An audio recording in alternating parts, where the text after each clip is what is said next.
Hey guys, it's Danielle Shepherd here, your Texas Rhinestone Realtor. And I just wanted to touch base with you a little bit about um, kind of what's going on when an agent represents both sides of a transaction. Sorry, the picture's kind of fuzzy trying to do this from my house. Um, but you've all seen this where an agent represents the seller, that's the listing agent. And then when you're driving around and you call the person on the sign, you're actually calling the listing agent. So I want to explain something to you.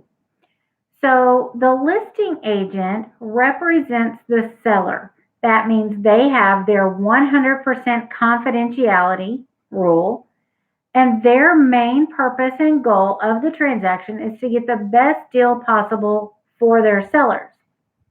Okay? So why is it important for you to have your own representation? Like I just said, a listing agent represents the seller. You need someone to represent you in the transaction. So you need someone who is going to do your 100% confidentiality, and you need someone who is going to represent you in all the negotiations and to the best of their ability. Where these lines get crossed is when the seller or when the listing agent who represents the seller also wants to represent you in the transaction. So that's called an intermediary. And there's a couple of different ways to do an intermediary. But when a buyer's agent and a seller's agent is the same person, it is very difficult to keep those lines of communication separate but still together. For example, if you're a listing agent, usually you do a seller's estimated net sheet where you know what the payoff is for their mortgage. You've already done this sheet, so you know what it takes to break even for this seller or to make whatever profit they want to make. So you have this information in your mind. Now let's go to the buyer.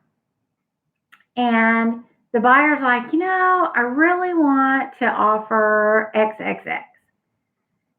So what do you say when you're now representing the buyer?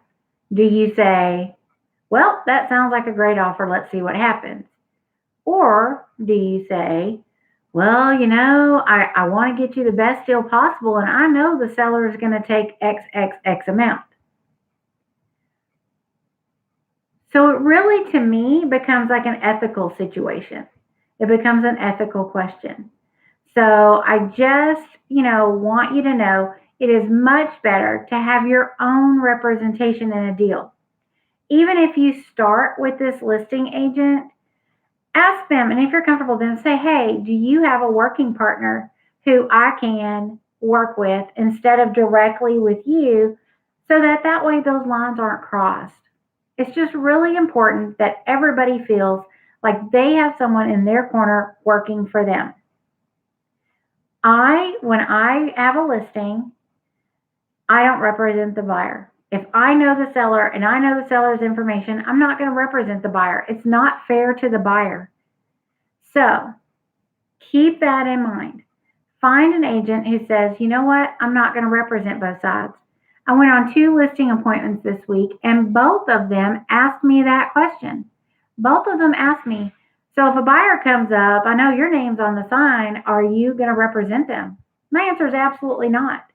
I'll refer them to another agent if I get that call, but I'm not going to represent them. It's not fair to either party, and especially not the buyer. So get your own representation. If you found a listing that you like, I would love to help you on it, as long as I'm not the listing agent, but I can always find you somebody. But just give me a holler. Danielle Tucker Shepherd, your Central Texas Rhinestone Realtor, here representing Caldwell Banker United Realtors in Central Texas, 254-383-0789. Give me a holler.